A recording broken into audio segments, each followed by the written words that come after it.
నమస్తే, welcome to V3 news లక్ష్యం సమాజహితం. నేను మీ రవళిక. ఎలక్షన్స్ అతి చేరువలో ఉన్న కారణాల వల్ల రాష్ట్రంలో కూడా రాజకీయంలో పెను మార్పులు సంతరించుకుంటున్నాయి. ఈ 2020 ఎలక్షన్ ముచ్చట్లో ప్రస్తుతం మనతో BJP state executive member Ameenpur 21వ వార్డ్ కౌన్సిలర్ ఎడ్ల రమేష్ గారు ప్రస్తుతం మనతో ఉన్నారు. వారితో ముచ్చటిద్దాం. నమస్తే సార్, ఎలా ఉన్నారు? బాగున్నాం, మీరు బాగున్నారా? బాగున్నాం సార్. ముందుగా మీ గురించి తెలుసుకుందాం సార్. అసలు మీ రాజకీయ ప్రస్థానం అనేది ఎలా మొదలైంది? అంటే మా పెద్దనాన్న అడవే గారు ఇక్కడ ఉప సర్పంచ్ ఉండే 88లో. దానికంటే ముందు 82 నుంచి పాలిటిక్స్లో ఉండే. నేను చిన్నప్పటి నుంచి కూడా మా పెద్దనాన్న దగ్గరనే అంటే ఇవన్నీ చూస్తూ ఉండేవాడిని చిన్నప్పటి నుంచే. 2001లో మా పెద్దనాన్న ఎక్స్పైర్ అయిన తర్వాత 2006 నుంచి నేను డైరెక్ట్ పాలిటిక్స్లోకి ఎంటర్ అయినా. అంటే చిన్నప్పటి నుంచి పెరిగిన నేపథ్యం కూడా రాజకీయంగా. మొదటి నుంచి టీడీపీలో ఉన్న మీరు సడన్గా కాషాయ జెండా కప్పుకోవడానికి కారణాలు ఏంటి? నేను టీడీపీలో చేసిన కార్యక్రమాలు అంటే రాష్ట్రంలో టీడీపీ పరిస్థితి ఏ విధంగా ఉండనో మనందరికీ తెలుసు. అంటే హేమీలు కూడా చేయలేనటువంటి కార్యక్రమాలు రాష్ట్రంలో ఎక్కడ జరిగిన కార్యక్రమాలు నేను చేసిన ఇక్కడ ఈ ప్రాంతంలో. అంటే పార్టీని కాపాడడానికి నా వంతు ప్రయత్నం ఎంత చేయాలో అంత చేసిన. కానీ నా ఒక్కని వల్ల కాదు కదా. కానీ రాష్ట్ర అధ్యక్షుడితో సహా అందరూ పార్టీని క్లోజ్ చేసిన తర్వాతనే నేను ఆల్టర్నేట్ చూసుకోవడం జరిగింది. ఆల్టర్నేట్ చూసుకోవడం కూడా ఏ పార్టీ బెటరా అని చెప్పేసి చాలా రోజులు ఆలోచించడం జరిగింది. అంటే భారతీయ జనతా పార్టీ కరెక్ట్ అని చెప్పేసి నిర్ణయించుకోవడం జరిగింది. అంటే అవినీతి రహితంగా పరిపాలన చేస్తుంది. నరేంద్ర మోడీ గారు ముఖ్యంగా ఈ యొక్క ప్రపంచంలో భారతదేశాన్ని ఒక విశ్వగురువుగా, ఒక శక్తివంతమైన దేశంగా నిలబెట్టడానికి అహర్నిశలు కృషి చేస్తూ ఉన్నారు.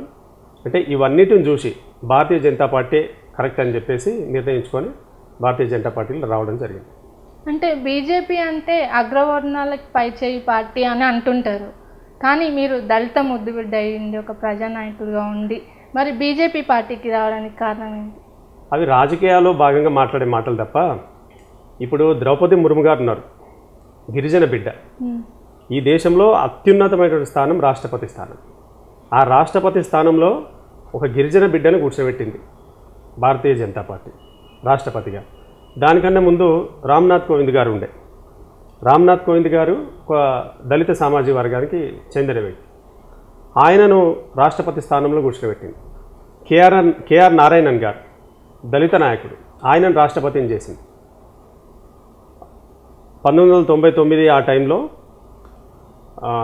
పార్లమెంటు స్పీకర్గా అంటే లోక్సభ స్పీకర్గా జిఎంసి బాలయోగి గారిని, ఆయన ఒక దళిత సామాజిక వర్గానికి చెందిన వ్యక్తి, ఆయనను లోక్సభ స్పీకర్ను చేసినటువంటి పార్టీ భారతీయ జనతా పార్టీ. ఇవన్నీ అపోహలు. అంటే భారతీయ జనతా పార్టీ మీద ఏవైతే బురద జల్లాలనో ఆ యొక్క బురద జల్లడం కార్యక్రమం తప్ప ఇంకో ఉద్దేశం కాదు. ఇప్పుడు నేను జైన్ అయినా అతి తక్కువ టైంలోనే నేను ఎక్కడ పార్టీ పదవి గురించి మాట్లాడలే. పార్టీ పదవి కావాలని అడగలే. నా పని నేను చేసుకుంటూ పోయినా. నేను జాయిన్ అయిన కొద్ది రోజుల్లోనే రాష్ట్ర ఎగ్జిక్యూటివ్ మెంబర్ ఇచ్చింది. ఇప్పుడు మీరు కౌన్సిలర్గా పోటీ చేసే టైంలో ఇక్కడ డ్రైనేజ్ ఇష్యూస్ చాలా ఉన్నాయి. మరి ఇప్పుడు మీరు కౌన్సిలర్గా గెలిచారు, ఆ ప్రాబ్లమ్ని సాల్వ్ చేశారా? 100%. అంటే చాలా వరకు మ్యాక్సిమం వరకు కంప్లీట్ చేసిన సమస్యలన్నీ. దానికన్నా ముందు రోడ్డు మీద వెళ్తుంటే రోడ్డు కనబడలేని పరిస్థితి ఉంటుండే. మొత్తం లీకేజ్లు, డ్రైనేజ్ వాటర్ అంతా రోడ్డు మీద కాలు పెట్టలేని పరిస్థితి ఉంటుండే.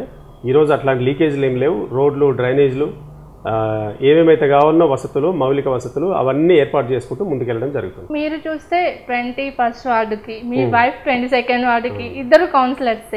ఏంటి అసలు ఇద్దరు ప్రజలకి సమయం కేటాయిద్దాం అనుకుంటున్నారు?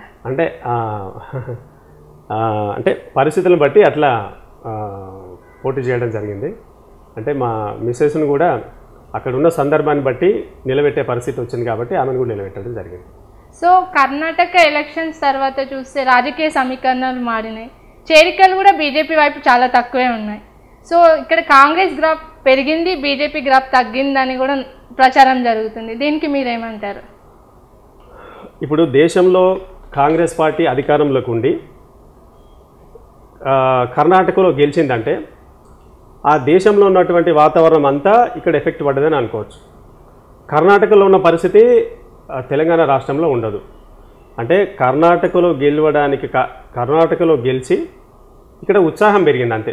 పక్క రాష్ట్రంలో మేము గెలిచినాం, మేము కూడా ఇక్కడ కష్టపడితే గెలుస్తామని చెప్పేసి కార్యకర్తలలో ఉత్సాహం వచ్చింది అంతే తప్ప మరొక ఉద్దేశం కాదు. కర్ణాటక నుంచి ఇక్కడ నాకు తెలిసి కర్ణాటక నుంచి డబ్బులు విపరీతంగా వచ్చే పరిస్థితి ఉన్నది తప్ప ఇంకో మార్గం లేదు దానికన్నా నుంచి. మరి చేరికలు లేవనే బీజేపీ గ్రాఫ్ తగ్గిందని ప్రచారం నడుస్తుంది కదా, దీనికి మీరేమంటారు? బీజేపీ గ్రాఫ్ ఎక్కడా తగ్గలేదు. మరి మీరు ఎందుకు బలమైన నాయకుల వైపు చూస్తున్నారు? అంటే నరేంద్ర మోడీ గారి నాయకత్వంలో చాలా శక్తివంతంగా ప్రపంచంలోనే అతిపెద్ద పార్టీ భారతీయ జనతా పార్టీ, అట్లాంటి పటిష్టంగా ఉన్న పార్టీ భారతీయ జనతా పార్టీ. మాకు నాయకుడు కూడా ప్రపంచంలోనే నంబర్ 1 నాయకుడు. ప్రపంచం మొత్తం నరేంద్ర మోడీ గారి వైపు చూస్తుంది. అట్లాంటి నాయకుడు ఉన్న party Bharatiya Janata party. Bharatiya Janata party వైపు ఆకర్షితులు అవుతున్నారు. ఇప్పుడు పొంగులేటి, జూపల్లి కాంగ్రెస్లో చేరుతున్నారు. మరో 35 మంది కూడా కాంగ్రెస్కి చేరే అవకాశాలు ఉన్నాయని మొన్న రాహుల్ గాంధీతో కూడా భేటీ అయ్యారు. సో ఇది కాంగ్రెస్కి ఏమైనా ప్లస్ అవుతుంది అంటారా? అంటే కాంగ్రెస్ ఆల్రెడీ దేశంలో ఎక్కడ కనబడలేని పరిస్థితి ఉంది. అంటే వాళ్ళకు స్థానికంగా ఉన్న పరిస్థితులను బట్టి పోతున్నారేమని చెప్పేసి మా యొక్క అభిప్రాయం. అంటే కాంగ్రెస్ ఆల్రెడీ మునిగిపోయింది. మునిగిపోతున్న నావ కూడా కాదు, ఆల్రెడీ మునిగిపోయిన నావ. మునిగిపోయిన నావలు వెళ్ళి వాళ్ళు ఏ విధంగా జాయిన్ అవుతున్నారో మాకు అర్థం కాలేని పరిస్థితి. కాకపోతే అక్కడ ఉన్న స్థానికంగా ఉన్న పరిస్థితులను బట్టి వాళ్ళు వెళ్తున్నారు అని చెప్పేసి గ్రహించుకోవచ్చు. నిన్న మోడీ చూసుకుంటే కూడా మధ్యప్రదేశ్కి వెళ్ళి అక్కడ కేసీఆర్కి ఓటేస్తే అవినీతి పరుడికి ఓటేసినట్టే అని అన్నారు. మధ్యప్రదేశ్కి వెళ్ళి కూడా ప్రధాని మోడీ అయ్యండి కూడా కేసీఆర్ గురించి మాట్లాడడం, దీన్ని ఎలా చూడాలంటారు? అంటే అది మధ్యప్రదేశ్ ప్రోగ్రాం కాదు. యాక్చువల్గా మధ్యప్రదేశ్ నుంచి యావత్ భారతదేశంలో ఉన్న కార్యకర్తలందరితో మాట్లాడారు అనమాట. అంటే ఒక మండల్లో, ఒక డివిజన్లో మేము ఒక ఎల్ఈడి పెట్టుకొని అక్కడ ఉన్న కార్యకర్తలమంతా కూర్చొని మోడీ గారి స్పీచ్ మేము చూడాలి. యావత్ భారతదేశం మొత్తం అంటే మాట్లాడింది మధ్యప్రదేశ్ నుంచి. ప్రోగ్రామ్ మొత్తం ఆల్ ఓవర్ ఇండియా, అది ఆల్ ఓవర్ ఇండియా ప్రోగ్రామ్. అక్కడి నుంచి మీకు అవినీతిలో కూరుకుపోయినటువంటి కేసీఆర్ కుటుంబం ఓటేస్తే వాళ్ళే బాగుపడతారు, మీ పిల్లలు మీరు బాగుపడాలంటే బీజేపీకి వేయాలని చెప్పి స్పష్టమైన సంకేతం ఇవ్వడం జరిగింది నరేంద్ర మోడీ గారు. కవితను అరెస్ట్ చేస్తామని కూడా అన్నారు, కానీ ఇంతవరకు అది జరగలేదు. అసలు ఏమైందంటారు? అంతర్గతంగా కలిసిపోయారా? అంటే చట్టము అంటారు కదా, చట్టం తన పని తాను చేసుకుపోతుంది. తప్పు చేసిన వాళ్ళు ఎప్పుడైనా సరే జైలుకి వెళ్ళక తప్పదు. దానికి కొంచెం సమయం సందర్భం అక్కడున్న అధికారులు సమయం సందర్భం చూస్తుండొచ్చు. అది భారతీయ జనతా పార్టీకి సంబంధం లేదు. సమయం వచ్చినప్పుడు ఎంతటి వారైనా సరే జైలుకి పోక తప్పదు. మీరేమో ఇట్లా అంటున్నారు, కేటీఆర్ వెళ్ళేమో అమిత్ షాని కలుస్తారు, తెల్లారే అమిత్ షాని తిడతారు. కేసీఆర్ మోడీ దోస్త్ అంటారు, మళ్ళీ తెల్లారే మోడీని తిడతారు. అసలు ఇది చూస్తే తెలంగాణ ప్రజలు కన్ఫ్యూజ్ అవుతున్నారు, పాలు నీళ్ళలో కలిసిపోతున్నారు అని అనుకుంటున్నారు. కేటీఆర్ గారు వెళ్ళి జేపీ నడ్డా గారిని కలవలేదు. అమిత్ షాతో భేటీ అయ్యారు. అమిత్ షా గారు ఈ దేశానికి హోమ్ మినిస్టర్. పార్టీ వ్యవహారాలు చూసేది జేపీ నడ్డా గారు. జేపీ నడ్డా గారిని కలిస్తే పార్టీ వ్యవహారాలు అనుకోవాలి, అంతేగాని ఒక మినిస్టర్ బాధ్యతలు మినిస్టర్నే చేపడతారు. భారతీయ జనతా పార్టీలో ఆ సిస్టమ్ ఉన్నది. పార్టీని నడిపించేది పార్టీ అధ్యక్షుడు, అధికారులు నడిపించేది అమిత్ షా గారు. నరేంద్ర మోడీ గారు, అమిత్ షా గారు ఏదైతే మంత్రివర్గం ఉంటుందో వాళ్ళు ఓన్లీ ప్రభుత్వ వ్యవహారాలు మాత్రమే చూస్తారు. పార్టీ వ్యవహారాలు చూసేది జేపీ నడ్డా గారు. జేపీ నడ్డా గారిని కలిస్తే మీరు అన్నట్టు ఆ వాదన వచ్చేది, కానీ జేపీ నడ్డా గారిని కలవలేదు కదా.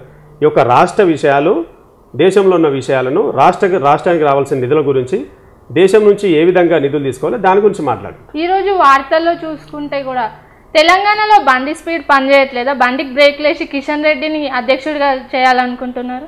ఇప్పుడు ఎవరైనా సరే పార్టీ గురించి కష్టపడే వాళ్ళే. ఎవరిని అధ్యక్షునిగా పెట్టినా, ఎవరిని అధ్యక్షునిగా తీసేసినా పార్టీ ఏ విధంగా పటిష్టంగా అవుతుంది, పార్టీ ఏ విధంగా ముందుకెళ్ళాలి, ఎవరు అధ్యక్షుని పెట్టినా పార్టీ పటిష్టత గురించి ఆలోచించేవాళ్ళు. దాంట్లో రెండో అనుమానం ఏం లేదు. ఇప్పుడు ఈ పటాన్చెరుని తీసుకుంటే మినీ ఇండియా అంటారు, కానీ ఇక్కడ బీజేపీకి అంత పట్టు లేదని టాక్ కూడా ఉంది కదా. బీజేపీ పట్టు లేదని ఎవరన్నారు? గతంలో సంగారెడ్డి నుంచి గెలిచారు, ప్రస్తుతం లేదని నడుస్తుంది కదా. దీనికి మీరు గతంలో ఉన్న పరిస్థితులు వేరు, ఇప్పుడు కంప్లీట్గా మారిపోయింది. దానికి నిదర్శనం దుబ్బాక కానివ్వండి, హుజురాబాద్ కానివ్వండి, జిహెచ్ఎంసీ ఎలక్షన్స్ కానివ్వండి, అంటే మునుగోడు మేము ఓడిపోయినా సరే కానీ నైతికంగా మా గెలుపు వర్తించింది అక్కడ.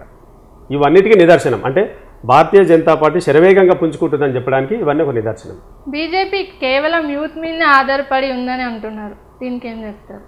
నరేంద్ర మోడీ గారు సుమారు 70 సంవత్సరాలు ఉంటారు. అంటే 70 సంవత్సరాలున్న నరేంద్ర మోడీ గారు యూత్కు ఈరోజు ఆదర్శంగా నిలుస్తున్నారు. అంటే 72 అయినా 27 సంవత్సరాల నవ యువకునిలాగా పనిచేస్తూ ఉంటే ఆయనకు ఆకర్షితులు అవుతూ ఉన్నారు భారతదేశంలో యువత అంతా. ఇప్పుడు ఈ పటాన్చెరులో తీసుకుంటే బీజేపీ బలం ఎంత ఉందంటారు? 100% పటాన్చెరు నియోజకవర్గంలో ఎగిరేది భారతీయ జనతా పార్టీ జెండా, 100% ఎవరికి ఎట్లాంటి అనుమానం లేదు. ఎందుకంటారు? ఇక్కడ డెవలప్మెంట్ జరగలేదంటారా బీఆర్ఎస్తో? అంటే అవినీతిలో కూరుకుపోయింది కదా. చిన్న నాయకుని దగ్గర నుంచి రాష్ట్రంలో ఉన్న నాయకుని వరకు కంప్లీట్గా అవినీతి వ్యవహారాలు కూరుకుపోయినారు. ఇది అనేక సందర్భాల్లో మనం చూస్తూ ఉన్నాము. అవినీతి రహితంగా భారతీయ జనతా పార్టీ ఉంది, అవినీతికి బీఆర్ఎస్ పార్టీ కూరుకుపోయింది. ఇప్పుడు అవినీతి అంటున్నారు కానీ డెవలప్మెంట్ జరగలేదని చెప్పట్లేదు కదా మీరు. డెవలప్మెంట్ అంటే ఇక్కడ డెవలప్మెంట్ విషయానికి వస్తే రాష్ట్రంలో మిగులు బడ్జెట్గా ఉన్నటువంటి ఈ రాష్ట్రము లోటు బడ్జెట్లో కూరుకుపోయింది. సుమారు 5 లక్షల కోట్లు అప్పయింది. ఎవరు ఏ వర్గాలు వాళ్ళు సంతోషంగా ఉన్నారు? ఇప్పుడు తెలంగాణ గురించి సబ్బండ వర్గాలు అన్ని వర్గాలు మొత్తము ఉద్యమం చేసి తెలంగాణ గురించి కొట్లాడి తెలంగాణ తీసుకొచ్చుకుంటే అసలు ఎవరు సంతోషంగా ఉన్నారు? 5 లక్షల కోట్లు దేనికి అప్పయినాయి? 5 లక్షల కోట్లు స్కీమ్ల పేరు చెప్పి ఎవరి జేబులకు వెళ్ళినాయి? ఇవన్నీ ప్రజలు గ్రహిస్తూ ఉన్నారు. ప్రతి ఇంటికి స్కీమ్లు ఇస్తూనే ఉన్నారు కదా సార్. కేసీఆర్ కిట్టు, రైతు బంధు, కళ్యాణ లక్ష్మి, వికలాంగులకు పింఛన్లు, వృద్ధులకు పింఛన్లు, ప్రతి ఇంట్లో పుట్టినప్పటి నుంచి మరణించే వరకు స్కీమ్లు అందుతూనే ఉన్నాయి కదా. ఇక్కడ వైన్స్లో నుండి 2014 కంటే ముందు ఎంత వస్తుండే రాష్ట్రానికి, ఇప్పుడు ఎంత వస్తుంది? సుమారు 14,000 కోట్లు ఏమో ఆనాడు ఉంటే ఈరోజు 40,000 కోట్ల రూపాయలు వస్తున్నాయి. రిజిస్ట్రేషన్ ఛార్జ్ 2014లో ఎంత ఉండే, ఈరోజు ఎంత ఉంది? ఇట్లా అనేక రకాలుగా విపరీతంగా రేట్లు పెంచుకుంటూ పోయారు. ఒక మద్యం మీద వస్తున్న ఇన్కాన్నే ఇప్పుడు ఏదైతే స్కీమ్ ప్రకటిస్తారో అన్ని స్కీములు ఇచ్చేయచ్చు. మీరు 2014 ఎట్లుంది ఇప్పుడు ఎట్లుంది అన్ని రేట్స్ పెరిగిపోయినాయి అన్నారు కదా. మరి కేంద్రం కూడా జిఎస్టీ పెంచింది, గ్యాస్ రేట్లు పెంచింది, మీటర్లకి బోర్డులు పెడుతుంది. మరి వీటిని షో టైం అంటారా బీజేపీకి? ఇప్పుడు కేంద్ర ప్రభుత్వము రైల్వే వ్యవస్థ ఉంటుంది, అది రాష్ట్రానికి సంబంధం లేదు. రక్షణ వ్యవస్థ ఉంటుంది, అట్లా రాష్ట్రానికి సంబంధం లేదు. ఇట్లాంటి అనేక రకమైన దేశము ఎన్నో రంగాలకు బడ్జెట్లు కేటాయిస్తుంది, అది రాష్ట్రాలకు సంబంధం లేదు కదా, రాష్ట్రాలకు లేదు కదా. అది ఇప్పుడు కేంద్రము రక్షణ శాఖ కేటాయించేది రాష్ట్రం కేటాయించేది, రైల్వే శాఖ కేటాయించేది రాష్ట్రం కేటాయించేది. అట్లాంటివి చాలా స్కీమ్లు ఉన్నాయి కదా, అట్లాంటి చాలా బడ్జెట్ పెట్టే అవకాశాలు ఉన్నాయి. దళితులకి దళిత బంధు కూడా ఇస్తుంది కదా, ఇంకేం చేయాలంటారు? దళిత బంధు హుజురాబాద్ ఎలక్షన్ గురించి వచ్చింది. దళిత బంధు ఏ ఒక ఉప ఎన్నిక జరుగుతుందో అక్కడ ఒక బంధు వస్తుంది, అది హుజురాబాద్ ఎన్నిక తీసుకొచ్చింది. ఇది కూడా చాలామందికి అంటే ప్రతి ఒక్క దళితునికి ఇవ్వాలని చెప్పేసి మేము కోరుతా ఉన్నాం. అంటే ఒక గ్రామంలో ఒక 100 మంది ఉంటే కనీసం 2-3 కూడా అందటం లేదు. మొత్తం మండలంలో ఒక 10-15 ఇస్తూ ఉన్నారు, మొత్తం దళిత బంధు ఇచ్చినామని చెప్పి చెప్పుకుంటా ఉన్నారు. ఇప్పుడు 10-15 మందికి ఇచ్చిరని మీరే అంటున్నారు, మరి మిగతా వాళ్ళకి కేంద్రం నుంచి తీసుకొచ్చి మీ బీజేపీ వాళ్ళు ఇవ్వచ్చు కదా. మేము చెప్పలే కదా, ఈ కులపరంగా ఉంది కదా. ఇప్పుడు ఈ కులపరంగా మతపరంగా ఇచ్చేదానికి భారతీయ జనతా పార్టీ వ్యతిరేకం. ఎవరైతే అర్హులు ఉన్నారో అర్హులకు కేంద్ర ప్రభుత్వ పథకాలు పుష్కలంగా అందుతున్నాయి. కుల మతాలకు వ్యతిరేకం అని అంటున్నారు, మరి జై శ్రీరామ్ అని ముందుకెళ్తున్నారు కదా, దీన్ని ఏమనాలి? ఇది భారతదేశం యొక్క ఐక్యత, భారతదేశ సంస్కృతి సాంప్రదాయాలు. ఈ భారతదేశం యొక్క సంస్కృతి సాంప్రదాయాల మీద ఏర్పడ్డ ఏకైక పార్టీ భారతీయ జనతా పార్టీ. మీరు ఇంకో పార్టీలను చూడండి, కాంగ్రెస్ పార్టీ ఇతర దేశాల యొక్క సంస్కృతి మీద ఆధారపడి ఏర్పడ్డ పార్టీ. ఇంకా కమ్యూనిస్ట్ పార్టీని తీసుకోండి, లెనిన్ కానీ ఇంకా ఇతర దేశాల మీద ఆ సిద్ధాంతాల మీద ఏర్పడ్డ party communist party. Bharatiya Janata party అట్లా కాదు కదా. జై శ్రీరామ్ జై భారత్ అనే ముందుకెళ్తున్నారు, ఇలా అంటూ వెళ్తే దేశం ముందుకెళ్తుందా? మీరు చూస్తున్నారు కదా, ప్రపంచం మొత్తము నరేంద్ర మోడీ గారి నాయకత్వాన్ని కోరుకుంటుంది. ఇప్పుడు భారతదేశంలో ఎంపీ గెలిచి ప్రధానమంత్రి ఏ విధంగా అవుతున్నారో ప్రపంచంలో డైరెక్ట్ ఓటింగ్ ఉంటే నరేంద్ర మోడీ గారే నాయకత్వం వహిస్తారు ప్రపంచానికి. ఆ విధంగా ప్రపంచం అంతా కోరుకుంటుంది నరేంద్ర మోడీ గారిని. ప్రతిసారి ఎలక్షన్స్ వచ్చినప్పుడల్లా బీజేపీ ఈసారి అధికారంలోకి వస్తుంది అని అనుకుంటున్నారు, కానీ రావట్లేదు. కానీ ఈసారి ఎలక్షన్స్లో ఫేస్ చేయగలుగుతారా మీరు? మనం అనేక రాష్ట్రాలు చూసినాం. ఇప్పుడు ఈ రాష్ట్రంలో అధికారంలోకి వస్తుందని చెప్పడానికి నేను ఒక 2 ఉదాహరణలు కూడా చెప్తా. పశ్చిమ బెంగాల్ ఉంది, 3 సీట్లు ఉండే, 77 సీట్లకు పోయినాం. అక్కడ అధికారంలోకి రావడం కొద్దిలో మిస్ అయినాం, 77 సీట్ల వరకు పోయినాం, 3 సీట్లు ఉన్నదాన్ని. త్రిపుర ఉంది, అక్కడ 1 సీటు ఉంటేనే 1 సీటు లేకపోయినా బహుశా. ఏం లేనటువంటి త్రిపురలో కూడా అధికారంలోకి వచ్చినాం.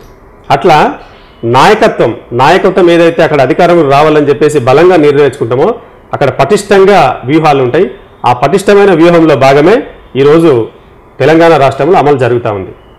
ఇప్పుడు ప్రతి రాజకీయ పార్టీలో కొన్ని వర్గాలు ఉంటాయి, మరి మీరే వర్గం? అందులో వర్గాలు భారతీయ జనతా పార్టీలో లేవు. ఇది ఒక క్రమశిక్షణ గల పార్టీ, క్రమశిక్షణ గల పార్టీ.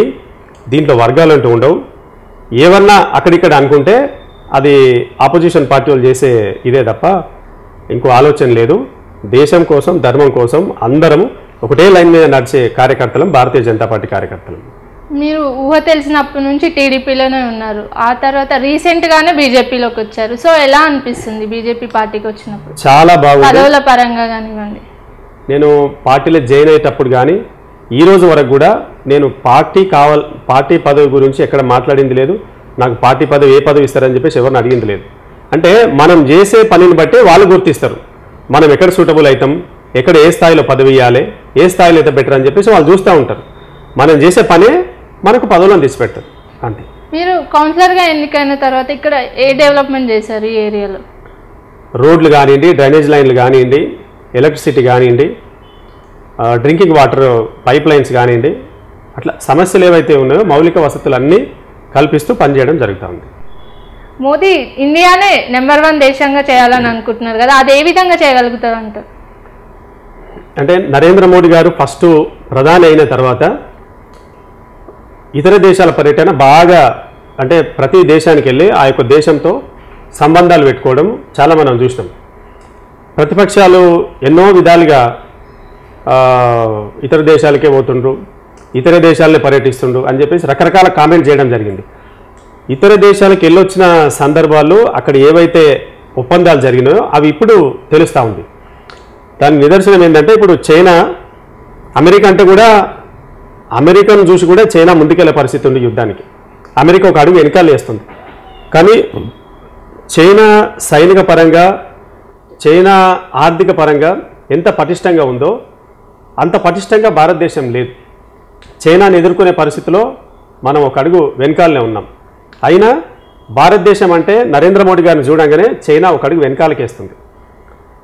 దానికి ఉదాహరణ ఏంటంటే అమెరికా అధ్యక్షుడు జో బైడెన్ గారు నరేంద్ర మోడీ గారిని ఆటోగ్రాఫ్ అడుగుతున్నారు. మీ దేశానికి ఎప్పుడు రావాలో చెప్పండి, లేకపోతే మా దేశానికి ఎప్పుడు వస్తారు చెప్పండి అని చెప్పేసి ఆహ్వానిస్తున్నారు. ఆస్ట్రేలియా ప్రధానమంత్రి ఈ ప్రపంచానికి బాస్ నరేంద్ర మోడీ గారు అంటున్నారు. మొన్ననే ఒక అధ్యక్షుడు జాన్ ఆ దేశంలో చీకటి పడగానే మొత్తం ఎవరిని స్వాగతించరు, ఎవరు కూడా రారన్నమాట. ఆ వెలుగున్నప్పుడే అందరిని స్వాగతిస్తారు. దానికి విరుద్ధంగా నరేంద్ర మోడీ గారు వెళ్ళినప్పుడు చీకటి పడ్డా కూడా ఆ యొక్క దేశ సంస్కృతి సాంప్రదాయాల ప్రకారం ఆహ్వానించి ఆ యొక్క దేశ అధ్యక్షుడు సాక్షాత్తు నరేంద్ర మోడీ గారి పాదాలకు దండం పెట్టింది. అంటే ప్రపంచ నాయకులందరూ కూడా, వివిధ దేశాల నాయకులందరూ కూడా నరేంద్ర మోడీ గారి నాయకత్వాన్ని బలపరుస్తున్నారు. దానివల్లే చైనా భయపడుతున్నది. భారతదేశం మీదకి మేమన్నా లేచినా ప్రపంచంలో ఉన్న దేశాలు నరేంద్ర మోడీ గారి వైపు వస్తాయని చెప్పేసి ఒక భయపడితే వెనకాల అడుగేస్తుంది. మీరేమో ఇంత చెప్తున్నారు, మొన్న రీసెంట్గా ఒడిశాలో జరిగిన రైలు ప్రమాదం కేంద్రం నిర్లక్ష్యమే అని ప్రతిపక్షాలు బలంగా ఆరోపిస్తున్నాయి. మరి దీనికి ఎలా చెప్తారు? ఎవరైనా సరే అట్లాంటి సంఘటనలు జరిగినప్పుడు కేంద్ర రైల్వే శాఖ మంత్రిగా ఉన్న వాళ్ళు ఎవరైనా సరే రాత్రి పగలు అక్కడే ఉండి ఎవరైనా ఏర్పాటు చూసిన సందర్భం భారతదేశ చరిత్రలో ఏ రోజైనా మనం చూసినామా? అక్కడే ఉండి వాళ్ళతో పాటే పడుకొని వాళ్ళతో పాటే ఉండి అక్కడ ఏర్పాట్లు చక అన్నీ మొత్తము ఏర్పాట్లు చేసిన ఘనత భారతీయ జనతా పార్టీ నాయకత్వానికి దక్కుతుంది. ఇప్పుడు మొన్న స్వయంగా మీరే చూసారు, కేసీఆర్ గారు వచ్చి ఇక్కడ హాస్పిటల్కి శంకుస్థాపన కూడా చేశారు కదా, మరి దీని గురించి ఏం చెప్తారు? ఇప్పుడు ఉన్న గవర్నమెంట్ హాస్పిటల్లో కనీస అవసరాలు దిక్కులేవు. దాంట్లో అక్కడ సెక్యూరిటీ వాళ్ళు, అక్కడ ఎవరికన్నా తలకు దెబ్బ తగిలితే సెక్యూరిటీ వాళ్ళు స్టిచ్చింగ్ చేస్తున్నారు. అక్కడ ఉన్న అంబులెన్సు గూడ్స్ బండిలాగా ఉపయోగించుకుంటున్నారు. దాన్ని ఎవరు చూసిన సందర్భాలు లేవు, దాన్ని ఎవరు పట్టించుకున్న సందర్భాలు లేవు. మీడియాలో కూడా అనేక సందర్భాల్లో అనేక సార్లు రావడం జరిగింది ఆ యొక్క హాస్పిటల్ పరిస్థితుల గురించి. దాన్నే పట్టించుకోలేరు. సరే ఓకే, డెవలప్మెంట్ విషయాలకు భారతీయ జనతా పార్టీ స్వాగతిస్తుంది, భారతీయ జనతా పార్టీ ఆహ్వానిస్తుంది. కానీ ఏదైతే ఉన్న హాస్పిటలే చక్కగా చేయలేని పరిస్థితి. ఇప్పుడు ఈ పటాన్చెరు నియోజకవర్గానికి మెడికల్ కాలేజ్ ఇస్తామని చెప్పారు. ఇప్పటి వరకు అతి గతి లేదు. ఇక్కడ భారతదేశంలోనే మొత్తం భారతదేశంలో ఉన్న ప్రజలందరూ ఇక్కడ నివసిస్తున్నారు, మినీ ఇండియా. దీనికి మెడికల్ కాలేజీ ఇప్పటికే లేట్ అయిపోయింది. వాళ్ళు ప్రకటించినందున వెనువెంటనే ఆ మెడికల్ కాలేజ్ కూడా ఏర్పాటు చేయాలని చెప్పేసి కోరుతున్నారు. ఇప్పుడు మీరు అన్నట్టుగానే మినీ ఇండియా ఎక్కడెక్కడ పక్క స్టేట్ వాళ్ళు సెటిలర్స్ ఏపీ నుంచి వచ్చిన వాళ్ళు ఇక్కడ ఎక్కువ ఉంటారు. సో వాళ్ళ ఓట్లు బీజేపీ వైపుకి ఎలా మళ్లించగలుగుతారు? అంటే ఇక్కడ ఏపీ నుంచే కాకుండా మొత్తం ఉత్తరప్రదేశ్ కానీ బీహార్ కానీ రాజస్థాన్, గుజరాత్, ముఖ్యంగా ఈ రాష్ట్రాల నుండి చాలామంది ఉన్నారు. ఒరిస్సా నుంచి వీళ్ళందరూ అంటే ఇక్కడ నార్త్ సైడ్ ఎవరైతే ఉన్నారో భారతీయ జనతా పార్టీ బలంగా ఉన్న ప్రాంతం వాళ్ళందరూ కూడా బీజేపీ వైపే ఉన్నారు. సో ఈరోజు పటాన్చెరులో బీజేపీ వాళ్ళు డబుల్ బెడ్రూమ్స్ గురించి కూడా ధర్నా చేశారు కదా, దీని గురించి ఏం చెప్తారు? ఈ రాష్ట్రంలో అధికారంలోకి రావడానికి ఒక 3-4 కీలక విషయాలలో డబుల్ బెడ్రూమ్ ఒకటి. దాదాపు 2 ఎలక్షన్ అయింది, 3వ ఎలక్షన్ దగ్గరకు వచ్చినాయి. కానీ ఇప్పటి వరకు ఒక్క డబుల్ బెడ్రూమ్ కూడా ఈ ప్రాంతంలో ఇవ్వలే. జిహెచ్ఎంసీ ప్రాంతం వాళ్లకు ఇక్కడ అలాట్ చేస్తామని చెప్పడం జరుగుతూ ఉంది. కొల్లూరులో 1560 సుమారు 15,660 కట్టించింది అక్కడ. దాంట్లో జిహెచ్ఎంసీ వాళ్ళకే అనౌన్స్ చేస్తామని చెప్పడం జరిగింది. లోకల్ ప్రాంతానికి 2,000 ఇస్తామని చెప్తున్నారు. అంటే జిహెచ్ఎంసీలో ఉన్నటువంటి కీలకమైన చాలా విలువగల భూములేమో రియల్ ఎస్టేట్ వ్యాపారులకు అమ్ముకుంటుంది ప్రభుత్వం. దాన్ని ఇక్కడొచ్చి కొల్లూరు ప్రాంతంలో జిహెచ్ఎంసీకి సంబంధం లేని ల్యాండ్, జిహెచ్ఎంసీ బయట ఉన్న ల్యాండ్ అక్కడ డబుల్ బెడ్రూమ్ నిలిపించి జిహెచ్ఎంసీ వాళ్ళకి ఇస్తామని చెప్తున్నారు. ఇది ఎంతవరకు కరెక్టు? ఇక్కడ ఈ పటాన్చెరు నియోజకవర్గంలో పేదలు, మధ్యతరగతి కుటుంబాలకు చెందిన వాళ్ళు చాలామంది ఉన్నారు. వీళ్ళకి ఇచ్చిన తర్వాత మిగిలిన శాతం ఏదన్నా ఉంటే జిహెచ్ఎంసీ వాళ్ళకన్నా రాష్ట్రంలో మొత్తం అందరికీ ఎవరికి ఇచ్చుకున్నా మాకు అభ్యంతరం లేదని చెప్తున్నాం. ఇప్పుడు జిహెచ్ఎంసీ పరిధిలో ముఖ్యంగా ఏంటంటే ఓల్డ్ సిటీ ప్రాంతంలో వాళ్ళకు ఎక్కువగా ఇస్తారని చెప్పేసి మా యొక్క అనుమానంగా ఉంది. అక్కడి నుంచి తీసుకొచ్చి ఇక్కడ పెడతారు అనుకుందాం. సపోజ్ ఇప్పుడు చిన్న చిన్న వ్యాపారం చేసుకునే వాళ్ళు, చిన్న కూలీ చేసుకునే వాళ్ళు ఆ డబుల్ బెడ్రూమ్కి అర్హులు. అక్కడ నుంచి తీసుకొచ్చి ఇక్కడ పెడితే వీళ్ళకి ఉపాధి కూడా గవర్నమెంట్ కల్పిస్తుందా? ఆ విషయంలో బాధ్యత ఈ రాష్ట్ర ప్రభుత్వం తీసుకుంటుందా? అసలు ఉన్న ల్యాండ్ అంటే ప్రతి నియోజకవర్గంలో దాదాపుగా ప్రతి నియోజకవర్గంలో గవర్నమెంట్ ల్యాండ్స్ ఉన్నాయి. అక్కడనే కట్టి ఏ ప్రాంతంలో వాళ్ళకు ఇవ్వాలి కదా, అదొక విషయం. ఇప్పుడు అలాట్మెంట్ కూడా అర్హులైన వారిని ఏ విధంగా గుర్తించాలి? ఆ యొక్క ప్రాంతంలో గ్రామ సభలు పెట్టి గ్రామ సభల ద్వారా అర్హులను గుర్తించి అనౌన్స్ చేయాలి. అట్లా కాకుండా చాలా మిస్యూజ్ అవుతున్నాయి అన్నమాట. ఎవరికి చేతి అందిన వాటం వాళ్ళు చేసుకొని ఎవరికి ఇష్టం వచ్చినట్టు వాళ్ళు అమ్ముకునే పరిస్థితిలో కనిపిస్తూ ఉంది. అది తొందరలోనే రుజువు కూడా చేస్తామని చెప్పేసి తెలియజేసుకుంటున్నాం. ఇప్పుడు ఈ పటాన్చెరు నియోజకవర్గంలో ఇండస్ట్రీస్ ఎక్కువ ఉన్నాయి. సో యూత్కి ఉద్యోగం సైడ్ ప్రోత్సహించే దిశగా మీరేం చేస్తున్నారు? ఇప్పుడు ముఖ్యమంత్రి గారు వచ్చినప్పుడు ఇంకొక విషయం ఏంటంటే ఇక్కడ పొల్యూషన్ చాలా విపరీతంగా ఉంటుంది. ప్రపంచంలోనే అతిపెద్ద పారిశ్రామిక ప్రాంతం ఈ పటాన్చెరు నియోజకవర్గం. పొల్యూషన్ గురించి ఎందుకు మాట్లాడలే? ఇప్పుడు ముఖ్యమంత్రి గారు చెప్పడం జరిగింది, కార్మిక శాఖ మంత్రిగా ఉన్నప్పుడు ప్రతి గడప గడపకు తిరిగినా అని చెప్పడం జరిగింది. కార్మికులకు చేసింది ఏంటి, ఎంతమందికి ఉద్యోగాలు ఇచ్చింది, మరి అది కూడా చెప్పాల్సిన అవసరం ఉంది. అన్ని రకాల వారికి డైరెక్ట్గా వాళ్ళకు జేబులోకి డైరెక్ట్ వెళ్ళే స్కీములు కేంద్ర ప్రభుత్వం చేస్తూ ఉంది. ఏదైతే కేంద్ర ప్రభుత్వం ప్రవేశపెట్టిన పథకాలు ఏవైతే ఉన్నాయో అనేక రకం మంది లబ్ధి పొందుతూ ఉన్నారు. ఇదంతా ఓకే సార్. మీ పర్సనల్ లైఫ్కి వస్తే మీకు ఎంతమంది పిల్లలు ఉన్నారు? పాప, బాబు. పాప 10th, బాబు 9th. ఓకే. మీరు కౌన్సిలర్, మీ మిస్సెస్ కౌన్సిలర్. సో పొద్దున్న చేస్తే రాజకీయం అంటేనే ప్రజల్లో ఉండాలి. సో ఫ్యామిలీతో ఎప్పుడు టైం స్పెండ్ చేస్తే ఉంటాం? ఫ్యామిలీతో కూడా ఉంటాం, తక్కువ. ఫ్యామిలీతో కలిసి ఉండడం చాలా తక్కువే. కాకపోతే నాకు ఈ ఫీల్డ్లో అంటే స్థానికంగా ఉండే పదవులు కాబట్టి ఎక్కువగా సమస్యలు వస్తూ ఉంటాయి. పార్టీ పరంగా చాలా వరకు ఇక్కడనే టైం ఇదైతే ఉంది. సో మీ అంబిషన్ ఏంటి అసలు రాజకీయంగా? అంబిషన్ అంటే ఒక మంచి పేరు తెచ్చుకోవాలని చెప్పేసి, అవినీతికి దూరంగా ఉండాలి, ఒక అజాత శత్రువుగా ఉండాలి. ఈ రెండు నా అంబిషన్. పదవి వచ్చిన దానికంటే ఎక్కువ మంచి పేరు వచ్చిన దానికి నేను ఇంపార్టెంట్ ఇస్తాను. నిజంగా మీరు అన్నట్టుగా ఇప్పుడున్న రాజకీయాల్లో ఎవరైనా ఉన్నారా సార్? అంటే నా అంబిషన్ అది, నా అంబిషన్ నాది. వేరే గురించి నేను పోల్చుకోలేను కదా. కొంతమంది అంటూ ఉంటారు, నువ్వు అన్ని పాతకాల రాజకీయాలు చేస్తావు, ఈ టైంలో అట్లాంటివి ఉంటాయి అంటారంటే నాకు అదే తృప్తి. మంచిగా ఉండడము, సిస్టమేటిక్గా ఉండడము, అవినీతి రహితంగా ఉండడం. ఎదుటి వాళ్ళు ఏమైనా సరే ఎడ్ల రమేష్ మంచోడు, పోగానే స్పందిస్తాడు, ఏదైనా సరే చేస్తాడు, లేకపోతే ఆయనతో కాకుండా సరే ఆయనతో అయినంత వరకు ప్రయత్నం చేస్తాడని చెప్పేసి ఉంది. ఆ యొక్క గుర్తింపే చాలు. సో పాలిటిక్స్లో ఉన్నప్పుడు బిజీగా ఉంటారు, మరి ఖాళీగా ఉన్నప్పుడు ఏం చేస్తుంటారు? ఖాళీగా చాలా తక్కువ, ఖాళీగా ఉన్నప్పుడు చాలా తక్కువ, సినిమాలు చాలా తక్కువ.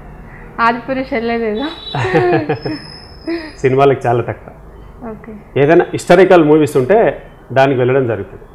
సో ఫైనల్గా మీ నుంచి ఈ పటాన్చెరు నియోజకవర్గం ప్రజలకు కానీ యూత్కి కానీ మీరు ఇచ్చే సజెషన్? పటాన్చెరు నియోజక ప్రజలకు నేను ఒక్కటే మనవి చేస్తున్నా, చాలా అవినీతిలో కూరుకుపోయినటువంటి ఈ బీఆర్ఎస్ పార్టీని ఓడించి భారతీయ జనతా పార్టీ వస్తేనే ప్రతి ఒక్క పేదవాళ్ళకి, మధ్యతరగతి కుటుంబానికి న్యాయం జరుగుతుందని చెప్పేసి తెలియజేసుకుంటున్నాం. పటిష్టంగా ఉన్నటువంటి నాయకత్వం భారతీయ జనతా పార్టీ నాయకత్వం. నరేంద్ర మోడీ గారు ఆహర్నిశలు కష్టపడుతూ ప్రపంచంలోనే ఒక శక్తివంతమైన దేశంగా నిలబెడుతుండ్రు. దానికి ప్రజలందరూ మద్దతు ఇవ్వాల్సిందిగా కోరుచున్నాం. Thank you sir, thank you so much. So చూశారు కదా 2023 ఎలక్షన్ ముచ్చట్లో Ameenpur BJP state executive leader Edla Ramesh గారితో ముచ్చటించాం కదా. మరి మరో అంశంతో మళ్ళీ కలుద్దాం. అంతవరకు చూస్తూనే ఉండండి V3 న్యూస్.